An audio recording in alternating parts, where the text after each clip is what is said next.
name na blessing Friday. I dey stay for Effraya. See how they use to cook salad soup. They call am Afang Soup. Number one, you dey prepare meat, wash am with fish and nfi and crayfish. Wash am together.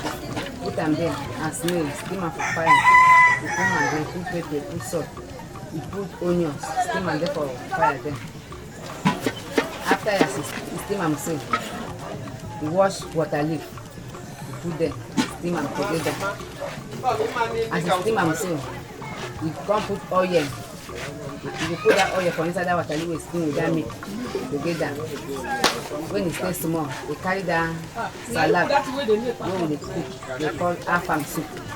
You turn them. As you turn am there, you carry spoon dey turn am. When you turn am so you test am. When you test am, things don catch.